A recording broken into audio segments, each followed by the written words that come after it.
Fala pessoal, muito boa tarde, sejam todos muito bem-vindos aqui ao BMC Talks. Hoje eu estou aqui com o Fred, da Mirante Investimentos. Ele vai contar aqui a sua história no mercado financeiro, também os processos de gestão da Mirante e também dos principais cases que ele acompanha, inclusive uma BDR muito fora do radar dos principais gestores e analistas do Brasil. Então seja muito bem-vindo, Fred, aqui ao nosso bate-papo. Obrigado pela oportunidade, obrigado pelo convite do BMC. Vai ser um grande prazer falar com vocês aí, espero que vocês gostem da conversa. Obrigado. Vamos começar com a história da Mirante e também a sua história, ou seja, sua história no mercado financeiro, que é bem curiosa, depois vamos começar com a sua história, depois a gente fala um pouquinho da história da Mirante Investimentos, para quem ainda não conhece. Claro, perfeito. Minha história com o mercado financeiro, ela começa em 2007, Eu sou mineiro, mas me formei em administração de empresas aqui na FEA-USP Ribeirão Preto. E em 2007 eu fui para São Paulo para me tornar sócio do pessoal da Perfin Investimentos. A Perfin estava começando com a figura do Ralph, do Beto, que estão lá até hoje como sócios fundadores. E eu tive a oportunidade de trabalhar com eles, aprendi bastante lá. Cheguei lá em 2007, fiquei por 7 anos, quase 8 anos lá com eles. E foi muito bacana, aprendi muito e carrego um carinho enorme por eles até hoje com quem tem relacionamento. E saí de lá por uma questão muito simples, uma decisão pessoal. Eu vivia muito, como analista financeiro, eu vivia muito o mundo de planilha, o mundo de Faria Lima, de eventos, de conversar com os CEOs, fazer somente visitas às empresas. Eu senti uma necessidade enorme de aprender um pouco mais sobre gestão de negócio. E aí surgiu a oportunidade de empreender. Eu saí de lá para montar uma fábrica de batata pré-frita congelada, aí voltei para Araxá, um negócio do zero mesmo, aprendi bastante de gestão, de implementação de processo, tomada de decisão, a importância de você ter gente boa contigo para te ajudar num projeto ambicioso. E fiquei 2 anos trabalhando nesse projeto. Quando as coisas estavam encaminhadas, eu fui para conselho, e decidi voltar a fazer o que eu gosto, que é o que eu tenho prazer, que é alocar recursos e alocar capital meu e de terceiros. Então, eu digo que a Mirante ela nasceu de uma maneira muito natural, através de uma vontade minha com outros sócios que eu tive a felicidade de encontrar, e a gente estruturou a Mirante juntos, essa vontade nossa de alocar capital, de maneira inteligente, e fazer isso através de veículos que nos permitissem escalar. Então eu falo que no final do dia, o nosso fundo de equities aqui é um fundo que a gente aloca o nosso capital com um prazer enorme, e escala através de pessoas que têm afinidade de propósito, afinidade de valor, que entendem o nosso modelo de gestão e topam entrar com a gente nesse barco. Então, hoje, na parte de equities, que é onde eu estou diretamente envolvido com outros 2 sócios, nós estamos gerindo 70 milhões, mais ou menos 1/3 desse capital é recurso proprietário dos próprios sócios do negócio, e a gente tem também, e aí um pouco do aprendizado da época de Perfin, a gente tem uma área de Wealth Management aqui também, em que a gente faz uma gestão personalizada de recursos da liquidez das famílias, e aí a gente entende os objetivos de retorno, as necessidades, as propensões a risco de cada uma dessas famílias e desenha uma estratégia de longo prazo para gerir a liquidez. Nessa área a gente está com mais de 400 milhões também, e aí é uma plataforma que a gente diz aqui totalmente aberta, a gente se relaciona com todas as instituições do mercado, e tenta achar as melhores oportunidades de investimento para essas famílias que nos confiam a gestão dos recursos deles. Legal. E como que funciona? Legal. E como que funciona o processo de tomada de decisão? Você é um dos sócios, você toma a decisão sozinho ou você toma a decisão com outro sócio? Como funciona esse comitê para decidir no momento de você, do fundo, de vocês investirem em uma determinada ação ou não? Como funciona todo esse processo? É um processo muito natural aqui para a gente, porque, de novo, um dos meus sócios aqui, inclusive, foi meu sócio na Perfin durante 7 anos também. Então, a gente já trabalhou junto e já se conhece há muito tempo. E o terceiro sócio que está envolvido nisso também é um amigo, e a amizade acabou se tornando uma sociedade também. E são 2 pessoas com bastante experiência também nessa área de equities. Então, a gente definiu um modelo de gestão um pouquinho diferente aqui. A gente diz que não existe divisão setorial, não existe dono de case, no final do dia todo mundo acerta e todo mundo erra junto, porque a decisão para alocação dos recursos ela é uma decisão que tem que ser unânime, tá? Então, como é que a gente conduz esse processo? Acho que todos nós aqui temos liberdade de gerar as ideias, né, e trabalhar em cima delas, sem qualquer tipo de preconceito no sentido literal da palavra. Então, a gente faz esse trabalho inicial, né, então, por exemplo, eu, Fred, decido estudar uma empresa, eu faço um trabalho inicial e depois eu chamo um comitê de investimentos, né, a gente tem comitês de investimentos recorrentes, pelo menos um por mês, ou eventualmente sob demanda, né? A gente chama esses comitês e nestes comitês a gente discute muito o aprofundamento daquela tese. Então, nesse primeiro comitê, eu trago um briefing e um resumo da tese daquilo que eu entendi. Mas é no comitê que eu chamo todos para participar do processo comigo, de entender profundamente aquele negócio, né? Então, no final do dia, são os três trabalhando ao redor de uma tese para tentar construí-la e desconstruí-la, porque a gente está o tempo todo também olhando pelo lado da desconstrução da tese, né?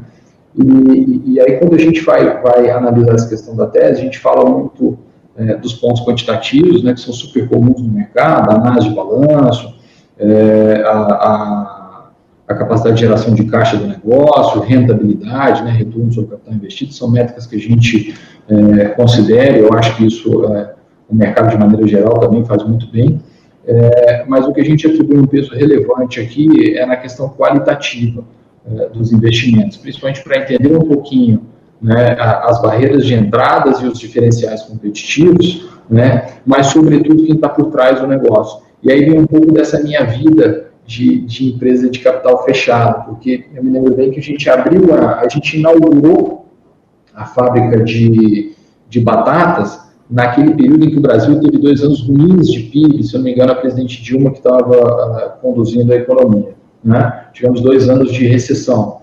E aí, quando você tem o teu dinheiro alocado num negócio e você vive um momento de recessão, você não tem o céu, né? Não tem o botão do céu para você vender, sair fora, esperar a coisa acalmar e voltar no segundo momento. Você tem que fazer dar certo.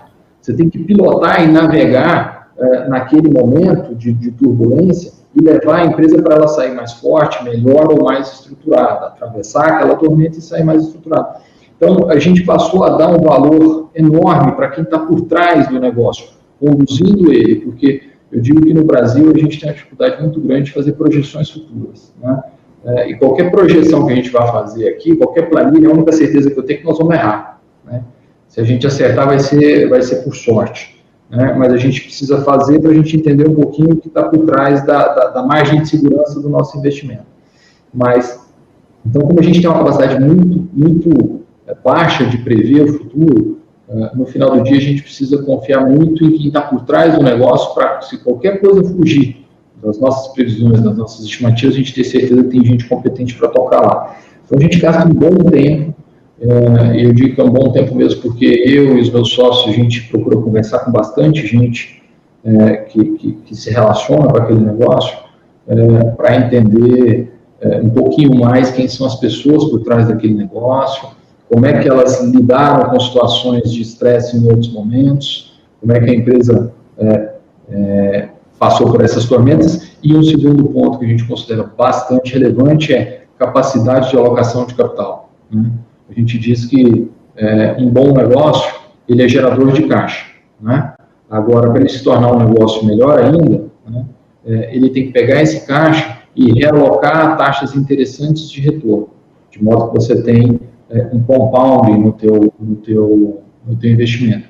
Então, a gente precisa saber se esse management tem clareza quanto a essas capacidades de alocação de capital e se ele faz isso de maneira bastante diligente. Eventualmente, alguns cases podem não ter esse tipo de oportunidade, e não tendo esse tipo de oportunidade, eles certamente se tornam pagadores de dividendos, né? O que não pode é ter um excesso de caixa e alocar mal o capital. Então, o nosso processo aqui, ele é todo baseado em comitês, com essa liberdade de geração de ideias, mas sempre trabalhando em conjunto, os três, na construção e desconstrução da tese, para que a gente tenha, talvez, aí, uma visão mais consistente das empresas investidas. Tem um ponto que eu acho que é importante comentar, que é o seguinte: quando a gente fala de se você pedir para mim, né, falar, Fred, me explica por que o cara é bom, me explica por que você gosta desse CEO, por que você gosta desse CFO. Às vezes é muito difícil você passar questões qualitativas num PowerPoint ou numa discussão, numa reunião. Às vezes a pessoa precisa sentir, né? Então a gente faz questão de, nas reuniões com o management, a gente sempre alternar as pessoas ou irmos todos, de alguma forma, para ter esse sentimento e ver se ele é compartilhado por todos os sócios. Então, é mais ou menos assim que a gente conduz o nosso processo aqui, de maneira bem resumida. Legal. E pegando os fatores subjetivos, né, principalmente na parte de gestão que você comentou, na parte objetiva, que são os cálculos, né, as planilhas, como que você consegue balizar, dar peso para tudo isso? Né? Talvez uma empresa seja muito descontada em múltiplo, né, enfim, os números, mas talvez a sua gestão talvez não seja tão boa assim. Como que você coloca isso no peso e você seleciona, faz esse stock picking, né, no seu dia a dia aí, para você selecionar e colocar no comitê de investimentos aí da Mirante? Perfeito, perfeito. A gente aqui, como eu te disse, nós não temos preconceito. A gente para, olha e discute. Agora, nós não abrimos mão, de maneira alguma, de um bom gestor, de uma boa equipe por trás do negócio. Então, mesmo que o negócio esteja extremamente barato, dificilmente ele vai compor o nosso portfólio se a gente não sentir que por trás tem uma equipe muito boa. Porque é um negócio descontado. Sem uma equipe muito boa, ele pode se manter descontado, inclusive alocar mal capital e ficar ainda pior na frente. Então, condição principal, ter uma boa gestão por trás do ativo. Eventualmente, a gente pode ter ativos aqui que estão passando por um momento mais complicado de queda de barreira nas indústrias ou nos segmentos que eles estão atuando, mas se você tiver um management muito bom, ele vai saber fazer o movimento estratégico para, de alguma maneira, defender aquele, se ele não conseguir defender o mercado dele, ele tentar entrar em algum outro mercado para fazer uma composição de resultados, enfim. Então, por isso que eu falo, a gente não abre mão de um bom gestor. E aí a gente entra na questão quantitativa, né? Então, quando a gente vai fazer uma avaliação quantitativa, a gente gosta muito de olhar a questão de retorno sobre capital investido, porque, de novo, a gente acha que a geração de valor futuro ela está muito nessa capacidade de alocar bem capital, né? Então, essa é uma métrica que a gente procura olhar muito em todos os nossos negócios, tem um peso relevante, e a gente tem aqui o nosso retorno mínimo exigido, né? Então, a gente faz sempre duas formas de avaliação do negócio. Tem uma método tradicional, desconto de fluxo de caixa, qual que é o valor que a gente enxerga para aquele negócio no fluxo de caixa, mas a gente reconhece que muitas vezes esse fluxo de caixa tem um peso da perpetuidade, né? E, de novo, no Brasil a gente tem uma dificuldade hoje muito grande de estimativas futuras, etc. Então, como o peso está muito na perpetuidade, a gente também gosta de olhar muito a tier de investimento. Quer dizer, eu vou entrar no papel nesse momento, num determinado valuation, vou carregar ele por 4, 5, 6 anos, que seja, e daqui 6 anos, se eu sair num determinado múltiplo, qual é o nível de retorno que eu tenho desse meu investimento? Entre entrada, dividendos recebidos e valuation de saída, né? São as duas métricas que a gente usa aqui, principalmente para analisar os nossos negócios do lado quantitativo.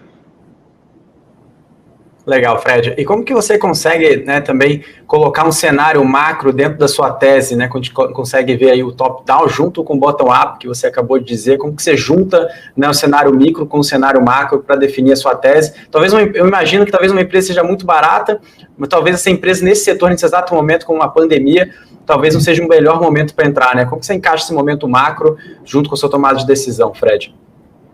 Perfeito, perfeito. A gente aqui, eu acho que o macro ele é um coadjuvante no nosso processo de investimentos. Tá? Por que eu te digo isso? Porque não tem nenhum economista especialista em projeções aqui, né? A gente vai ter acesso às projeções dos principais bancos do Brasil, através dos quais a gente acessa via research, né? Entende um pouquinho o que são as perspectivas e tenta materializar neste cenário previsto como é que as nossas empresas deveriam performar, né? Então, eu acho que a gente aqui dá um peso menos relevante ao cenário macro, no sentido de que ele é coadjuvante no processo. A empresa, tem muitas empresas com bons gestores que, mesmo em cenários desafiadores, vão conseguir navegar bem, vão conseguir se estruturar bem, né? E esse momento de pandemia é um exemplo claro disso. A gente tem algumas empresas no portfólio, né, que a gente carregava antes da pandemia. Foram extremamente impactadas pela pandemia e continuamos investidos, porque a gente acredita que ao sair da pandemia essas empresas sairão melhores, maiores, mais fortes, né? E eventualmente a gente aproveitou o evento da pandemia, a volatilidade causada pela pandemia, entendendo que esse é um evento passageiro, para aumentar as nossas exposições nessas ações, porque a nossa margem de segurança aumentou bastante. Dado que a pandemia é uma janela curta, e a maior parte do valor dos ativos ela está principalmente na perpetuidade, se a gente entender que essa janela curta é uma oportunidade para comprar uma participação, aumentar a exposição dela dentro do nosso portfólio, certamente a hora que a gente tiver aí o reopening, né, que o mercado fala bastante, essas empresas vão performar bem. A gente viu um pouquinho disso no começo desse ano. No começo desse ano a gente viu bastante dois trades que estão muito famosos, né? O Reflation Trade, que é você ter exposição a empresas que vão sofrer, que vão surfar bem nesse momento de reflação, né? E o Reopening Trade, né? Que são as empresas que, num cenário de reabertura, devem ter uma recuperação de seus negócios, como uma BR Malls e uma CVC, por exemplo. Foram muito impactadas nesse processo de pandemia. Então, eu diria que é um coadjuvante nesse processo. A gente tem que ter atenção na parte micro mesmo. Bacana, muito bom.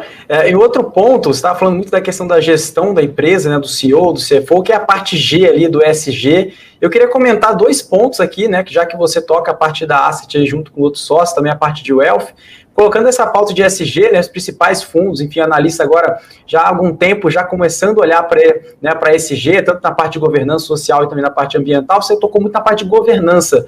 E para a parte social e ambiental, né, 2 pontos, separando aqui por 2 perguntas em uma, né, Fred? Primeiro, na parte da Asset, né, como que você seleciona nessa métrica, e nas famílias, né, elas estão começando a olhar também o ESG, né, vocês estão começando a aceitar, né, essa métrica para os seus investimentos?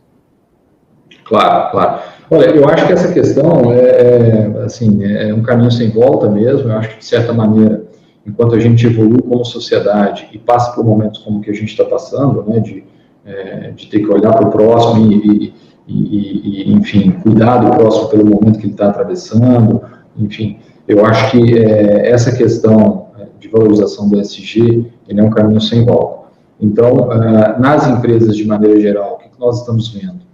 Movimentos muito interessantes nesse sentido, e aí são poucas vezes, né, eu ouvia gente preocupada com a quantidade, por exemplo, de mulheres, a inclusão de mulheres em conselhos de administração, né, eu vejo isso hoje com muito mais frequência. Eu acho isso fundamental, porque eu acho que enriquece o processo de gestão, sem dúvida, né? Nas empresas nós estamos investindo, né? De maneira geral, todas elas têm iniciativas nesse sentido, e a gente sente que cada vez mais isso é parte da rotina, inclusive fazendo, em alguns casos, parte da remuneração variável dos executivos, né? A gente tem investimento em Natura aqui. Natura é uma empresa que há muito tempo faz isso, né? E faz isso de maneira muito natural. O que a gente gosta é isso. Eu acho que esse processo tem que ser natural, né? Ele tem que estar conectado de alguma maneira com o teu objetivo de negócio, né? A própria CVC recentemente tem falado muito que está olhando oportunidades de fomentar iniciativas locais de turismo, preservação, quer dizer, está muito vinculado ao negócio dela, né? Acho que tem que ser muito natural esse processo. E na parte das famílias aqui, a gente tem uma gestão segregada, tem outro sócio que conduz essa parte de wealth, apartado de nós 3, né? Mas as famílias, de maneira geral, têm buscado investimentos também dessa natureza, né? A gente tem visto bastante coisa na parte de energia, a gente tem visto bastante coisa na parte imobiliária, com este apelo também, principalmente ambiental, né? Quer dizer, conceitos de moradia que valorizam um pouco mais questões ambientais e de convívio. Então, assim, eu acho que, de maneira geral, isso tem permeado cada vez mais os nossos investimentos aqui. A gente, faz questão de analisar nas empresas como é que elas estão conduzindo isso, se é feito de maneira responsável e se é feito de maneira natural, ou seja, se não é simplesmente para cumprir tabela, né? Eu acho que esse é o principal ponto.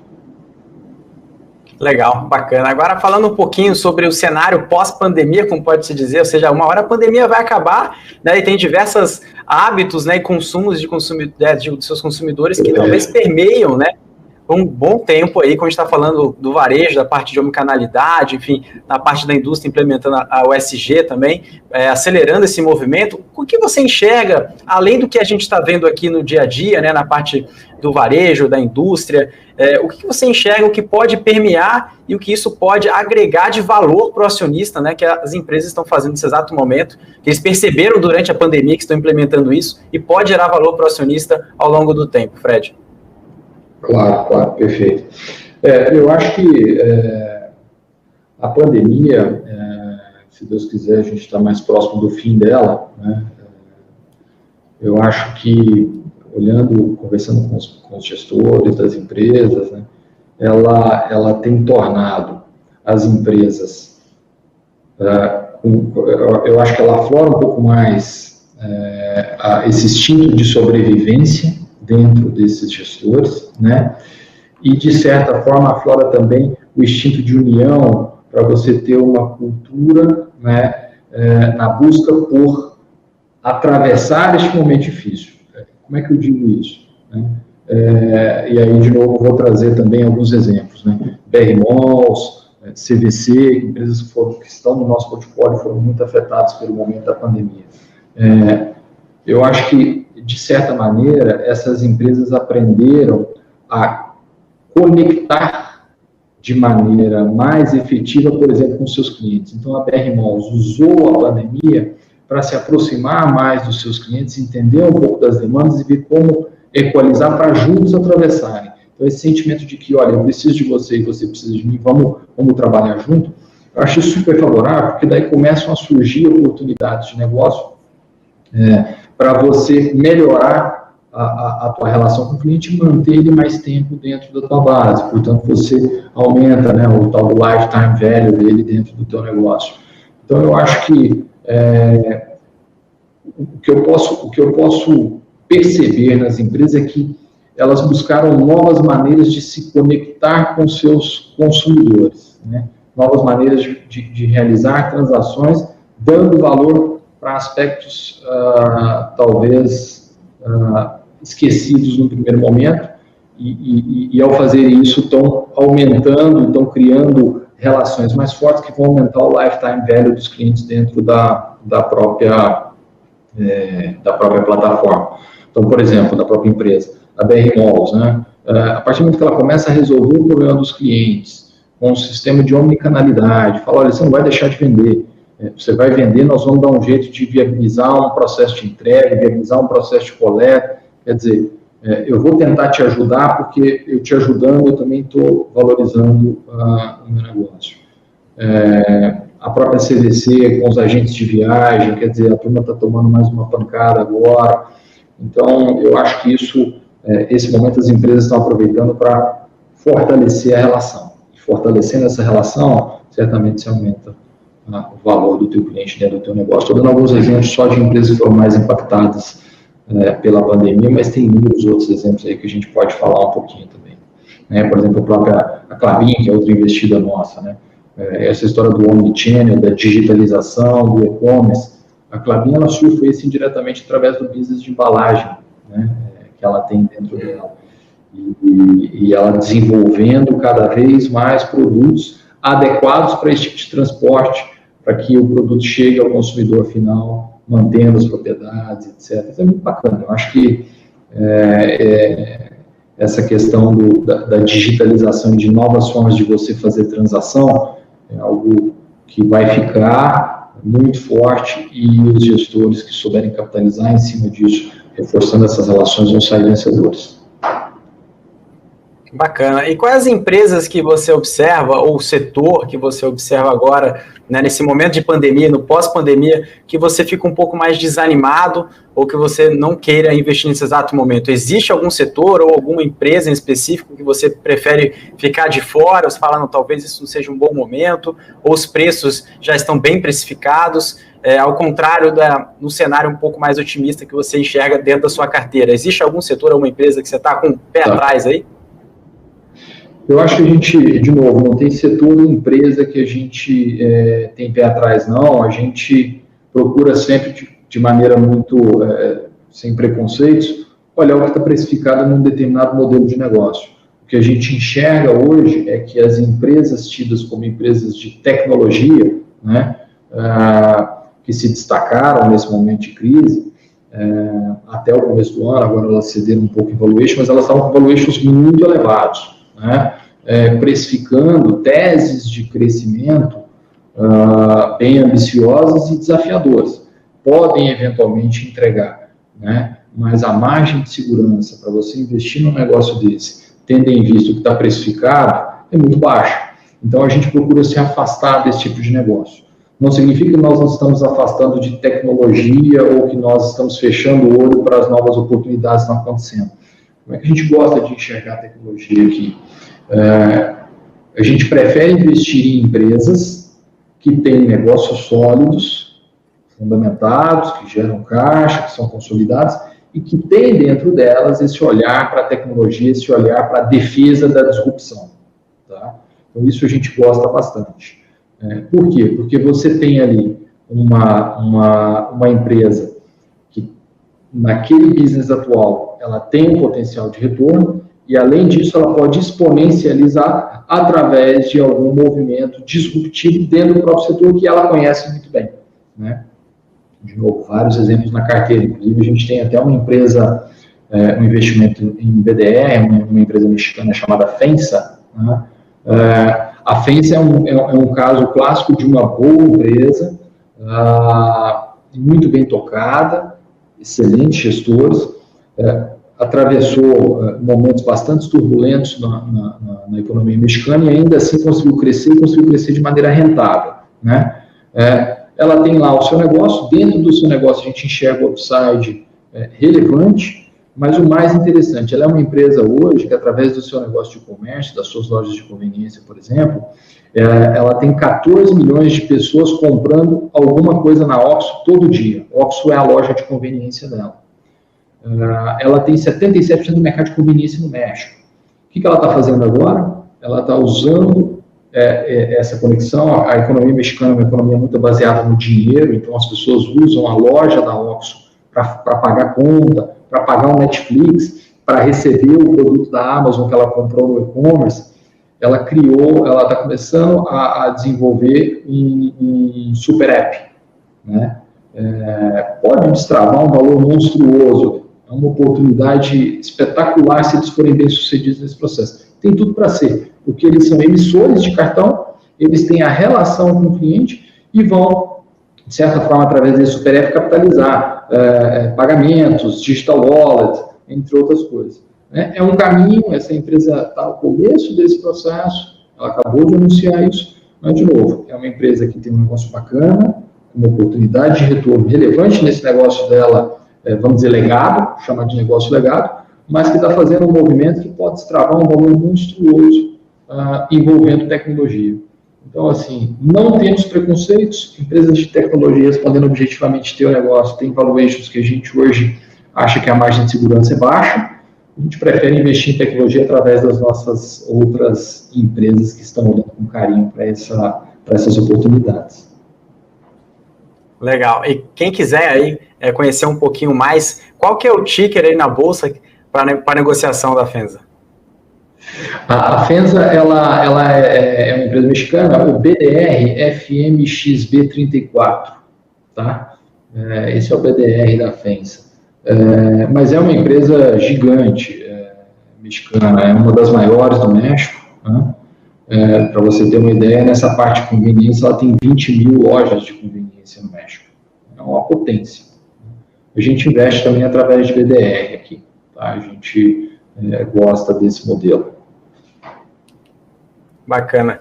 Então, vou falar agora dos cases aqui, Fred. Vamos começar aqui com um case que tem uma pegada mais ESG, né, que é a Cosan, né? Eu acho que a Cosan tem muitas linhas de negócio, diversas novidades também, né, que anunciaram aí, mas vou deixar para você contar, falar um pouquinho por que você decidiu investir em Cosan, né, por que Cosan e não Ultrapar, não BR Distribuidora, e qual é a sua relação com a empresa, enfim, se puder falar um pouquinho também de números, fica super à vontade. Claro, perfeito, perfeito. De maneira bem objetiva, eu acho que o que a gente enxergou na Cosan é um pouco do que a gente já veio conversando.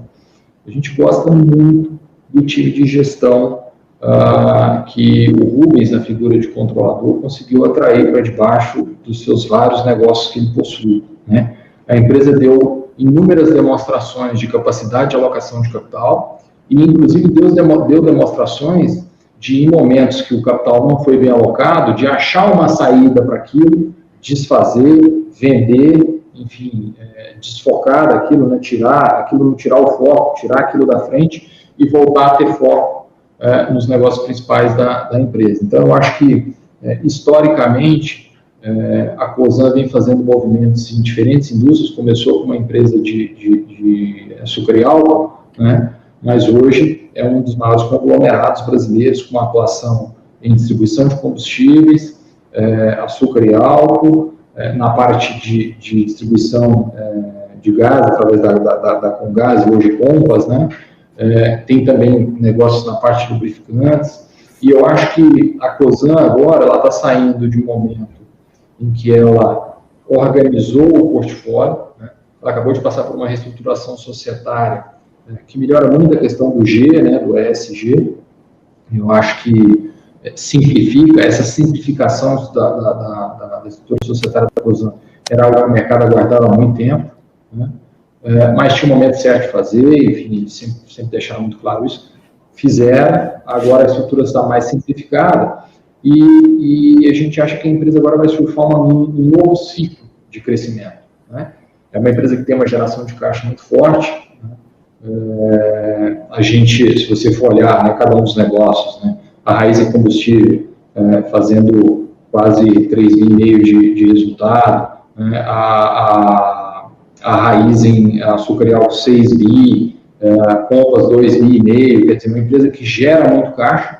E eu acho que o Brasil, se a gente fizer bem o trabalho nos próximos anos, nós vamos ter uma oportunidade grande de ter bons negócios para alocar capital, por uma iniciativa do governo de trazer ativos para serem privatizados ou para serem capitalizados, né, de alguma maneira, e também por uma questão de investimento em infraestrutura, né? Por exemplo, negócio de ferrovias, né, que a Rumo, uma das empresas que a Cosan é dona, atua de maneira muito forte. Então, assim, o país vai oferecer essas oportunidades. A Cosan é uma empresa capitalizada, estruturada e que tem recursos para realocar, e sempre fizeram isso muito bem. Então, a gente acha que os próximos anos da Cosan tendem a ser muito positivos. Quando a gente olha os números hoje, a gente enxerga um upside relevante, precificando cada um desses negócios a múltiplos justos, né? A gente gosta de olhar cada um desses negócios. Tem um evento de um eventual IPO da Raiz, né? Já acho que essa semana saíram algumas informações do Reuters, dos jornais locais aí, falando por um valuation eventual de 100 bilhões de reais. Fora isso, você tem a questão das refinarias, você tem um novo marco do gás, que vai permitir uma expansão mais forte da Compass. A Compass já sinalizou que está usando ativos de gás da Petrobras, né? Então, quer dizer, a própria Rumo também tem bastante investimento para fazer em extensão de malha ferroviária. Eu acho que o ambiente é muito positivo para a Cosan realocar capital e conseguir crescer de maneira bastante rentável, né? O que a gente gosta muito da Cosan é uma nuance do Rubens. Se você perceber, o Rubens ele tem sócio, ele procura trazer sócios para todos os negócios que ele tem, né? De uma forma ou de outra, em algum momento ele traz sócios com ele para ajudar na empreitada. Então, quer dizer, na Raiz tem a Shell, na Rumo, em alguns momentos tiveram sócio também, lá atrás o Gavi, enfim, entre outras pessoas. Na MUV ele tem sócio também, ajudando a desenvolver o business plan.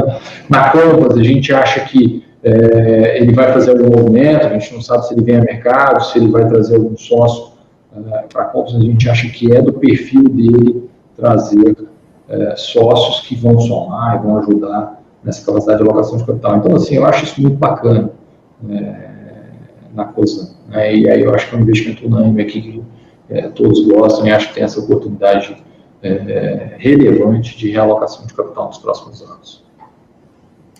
Legal, bacana. Aí, só para o investidor entender, Fred, como que a empresa ela consegue destravar valor com os 3 IPOs, né, que eles anunciaram que isso pode acontecer, né? Tanto a Raizen, que está mais próximo, né, que eles deram prioridade. No ano passado eles tentaram endereçar com a Compass, né, o mercado não estava, né, enfim, precificando isso, enfim, não aceitaram tão bem assim, recuaram, e agora estão preferindo a Raizen e depois a Moove, consequentemente. Esse movimento desses 3 IPOs, né, de forma subsequente, quanto isso pode destravar valor na Cosan? Qual que é a sua visão nisso e uma ótica mais de investidor? Claro, perfeito. Eu acho que a partir do momento que você vai construindo um conglomerado, né, o teu negócio vai ficando cada vez mais difícil de ser entendido. Né? Você gasta mais tempo para tentar entender cada um dos negócios da Cosan e ainda assim eu acho que tem bastante coisa ainda que só o tempo vai te permitir entender. Então, quanto mais negócios tem embaixo da empresa, eu acho que tem 2 desafios. Um, dos investidores entenderem e precificarem adequadamente cada um dos negócios. Tá? E tem um segundo desafio, na minha opinião, que eu acho que é o que deixa essa questão de realizar os IPOs mais simpática aos nossos olhos, que é o desafio de gestão. Né? Quanto mais você cresce como empresa, mais gente você tem que colocar remando no sentido que você gostaria. Né? Então, como permear isso num conglomerado do controlador para todas as suas subsidiárias. Né?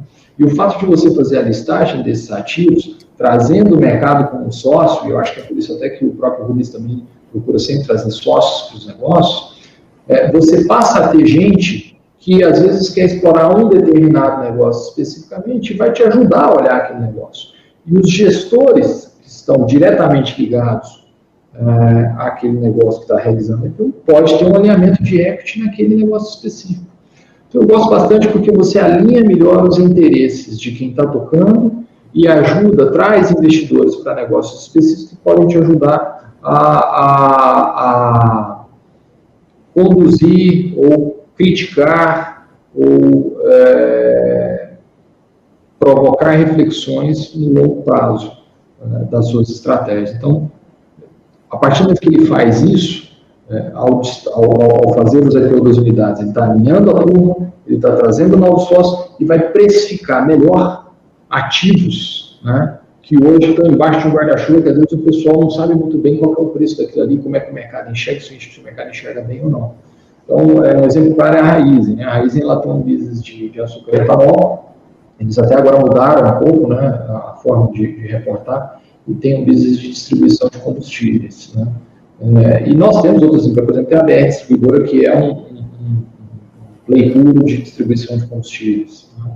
Quer dizer, a Cosan tem que ter um prêmio para essa BR Distribuidora, se a gente assumir um prêmio de múltiplo para ela e jogar no EBITDA da Cosan, da Raizen Distribuidora, que nível de valuation que a Raizen vai ter? Né? Então é isso que o IPO traz. O IPO precifica e tangibiliza os ativos que estão embaixo de um conglomerado muito grande. E ao fazer isso, destrava valor. Exemplo claro é o Pão de Açúcar. Né? O Pão de Açúcar fez esse movimento recentemente. O açaí era um ativo que estava embaixo dele. Né? As pessoas não atribuíam talvez o devido valor ao açaí, ou atribuíam o devido valor ao açaí e não enxergavam tanto valor no Pão de Açúcar. Ao listar o ativo açaí, o Pão de Açúcar permitiu que investidores que gostam desse modelo investam somente nesse ativo, precifiquem ele melhor. E o que aconteceu? O Pão de Açúcar aos olhos dos investidores virou um ativo extremamente descontado, uma baita oportunidade de investimentos. Então, sozinho, o Pão de Açúcar negociava R$70, R$75 por ação. Né? A hora que ele anunciou o potencial IPO do açaí, ele começou a sofrer uma valorização. Hoje, se você faz a soma das partes, ele está valendo R$105, R$106, R$110 por ação. Ou seja, destravou o valor a partir do momento que tangibilizou aos olhos do investidor cada uma das oportunidades. Inclusive, o Pão de Açúcar é uma das nossas investidas aqui, você comentou, né, a gente tem um pouquinho mais de açaí, um pouquinho menos de pão de açúcar, fruto até desse processo spin-off, mas é uma das nossas investidas, a gente enxerga bastante valor dos dois lados do negócio. Legal. E também teve um outro movimento também, Fred, né, a aquisição do Big, né, pelo Carrefour, né, e também tem outro player também, que é o Grupo Mateus. Né, alguns analistas, gestores, olhando essa aquisição, né, como uma possível proxy do valuation até do açaí, né, de acordo com o Pão de Açúcar. Como que você avalia essa aquisição do Big, né, e também o momento do atacarejo no Brasil, à medida também que a gente tem um outro player também recente na Bolsa, né, que é o Grupo Mateus? Você enxerga que esses players podem ser, né, eventuais concorrentes, podem incomodar o açaí, né, ao longo do seu pipeline de expansão, né, inclusive o Grupo Mateus expandindo em 40 lojas no ano, enfim, em alguns lugares até concorrendo com os mesmos lugares que o açaí está presente. Como que você consegue fazer uma avaliação de SWOT ali na parte de ameaças ali? Claro, perfeito. Eu acho que nesse jogo de varejo alimentar no Brasil não existe jogo fácil, né? Eu acho que o açaí já tem competidores relevantes no negócio dele, inclusive o próprio Atacadão tem uma execução muito positiva, entre outros atacarejos que tem no país, o próprio Grupo Mateus. Então, assim, eu acho que esse é um jogo que ele já é difícil há muito tempo. Não é o fato de ter um player listado ou não que vai tornar aquele processo, que vai ameaçar um pouco mais ou um pouco menos o negócio do açaí. E por trás disso, o que você tem que ter? Um bom gestor, de novo, a história do bom gestor aparecendo, né? E a gente tem muita confiança na capacidade de gestão de todo o time do açaí, né? Desde o Belmiro até outras pessoas que conduzem o negócio no dia a dia, né? Então, assim, como é que eu enxergo essa aquisição, né, do Carrefour comprando o Big? Eu acho que do ponto de vista estratégico faz todo sentido, né? E ajuda a mostrar a importância ou o valor que tem para um estratégico determinados negócios. Então, quando a gente pega o valuation que o Big teve e compara com uma operação standalone do Pão de Açúcar, e lembra, o Pão de Açúcar tem pão, quando a gente fala de Pão de Açúcar, nós estamos falando da operação multivarejo de êxito e de uma operação de e-commerce lá fora, né, na França, Cenova. Eu acho que qualquer métrica de valuation que você olhar que o Carrefour pagou no Big, por qualquer métrica, o Pão de Açúcar vai estar descontado, né? E se você reparar em termos de tamanho, se eu não me engano, o Big e o Mateus são muito parecidos em EBITDA. Se eu não me engano, o Mateus fechou esse ano com um bi de EBITDA e o Big estava com 950 milhões de EBITDA, alguma coisa assim. E os valuations são muito discrepantes na bolsa hoje. Quer dizer, o Mateus tem implícito nele um crescimento maior, se eu não me engano, ele está valendo mais de 13 bi de reais no mercado.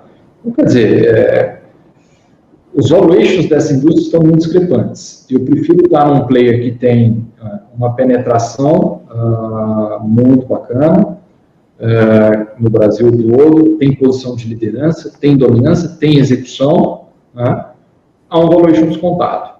Qual que é o grande desafio por trás do Pão de Açúcar standalone, né, ou seja, operação multivarejo Brasil? Melhorar a rentabilidade. Eu acho que essa é uma empresa que precisa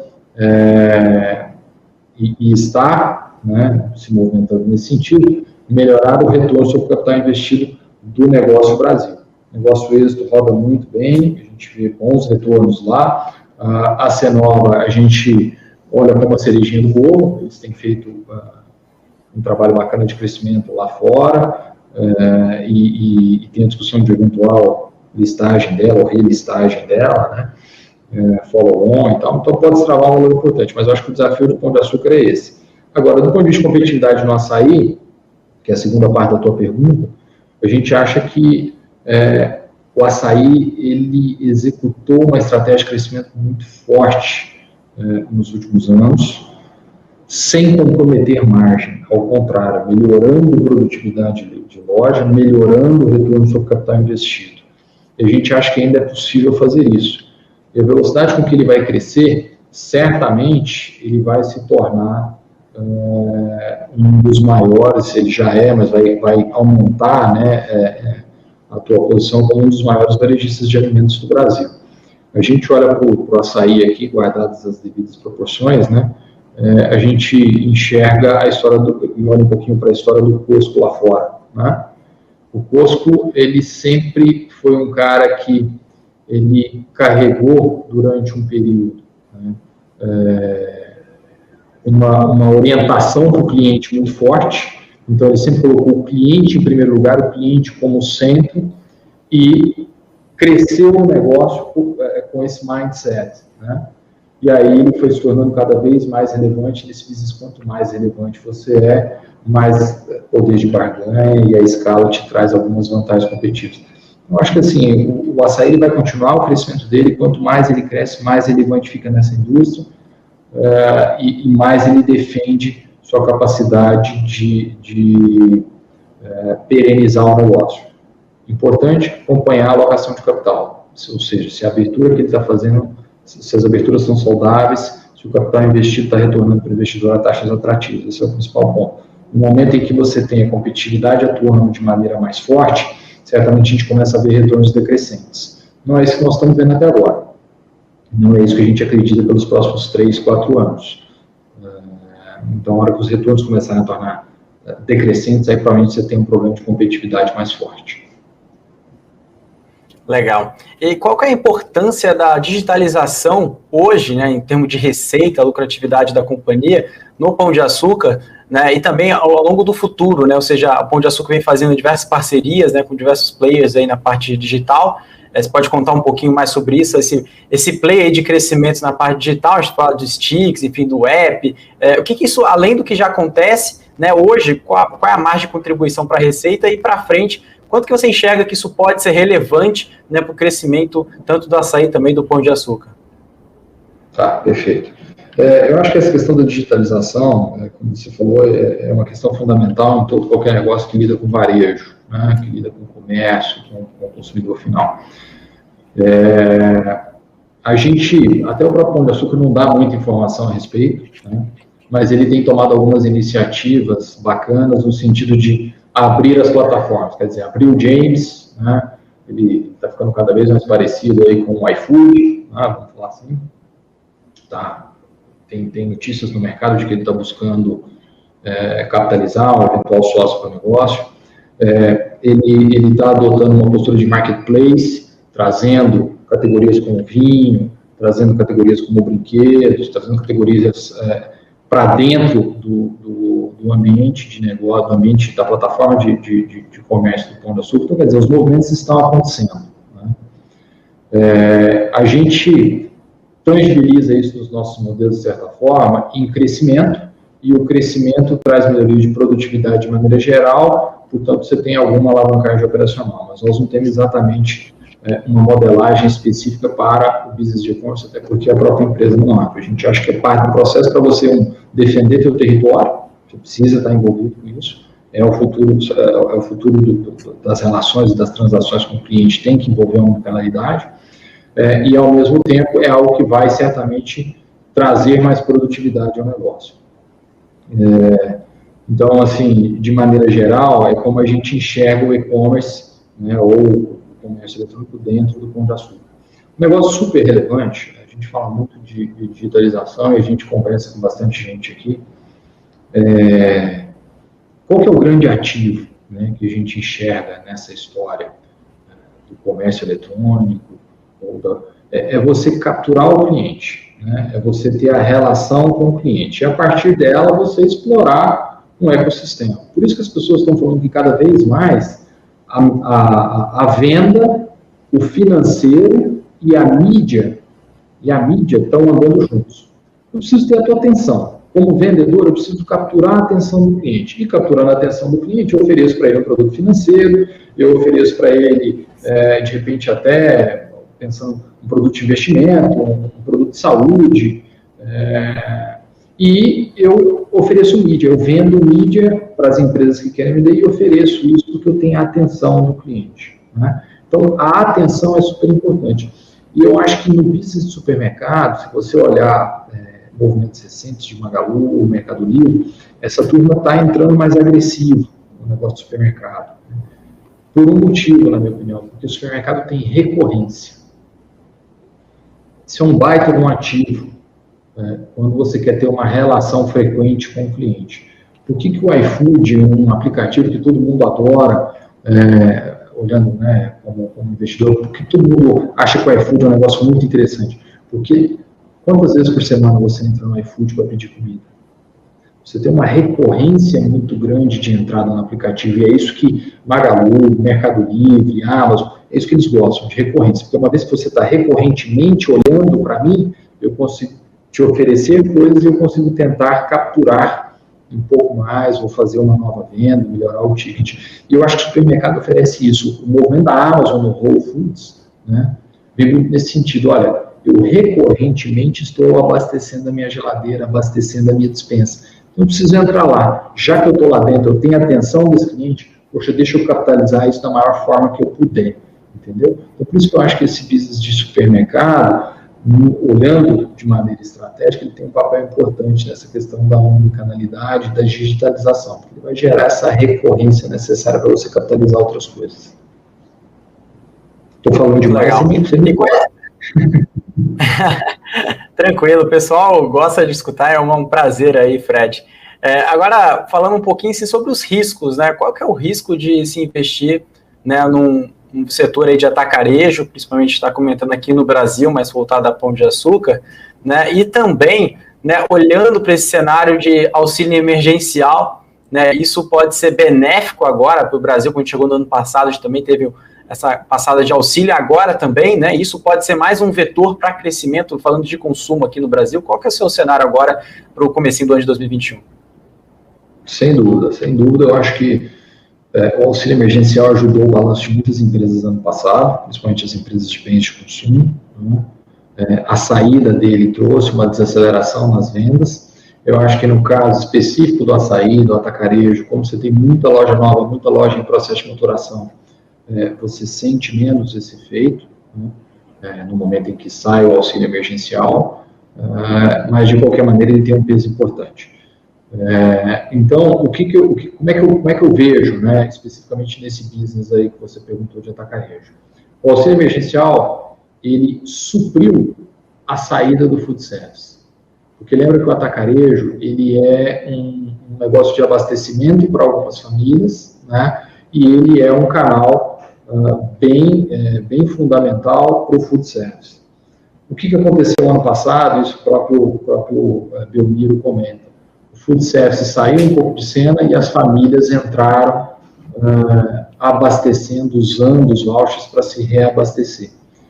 No momento em que a gente tiver o fim da pandemia e a gente, esse novo voucher terminar, certamente o food service começa a reabrir e ele começa a voltar para o atacarejo, e aí ele supre vamos dizer, esse vácuo deixado pelo fim do auxílio. Então, de novo, o auxílio sim impacta positivamente, a saída dele deve culminar com a volta do food service, e esse efeito pode ser compensado dentro do negócio de atacarejo e até dentro do próprio negócio do supermercado também.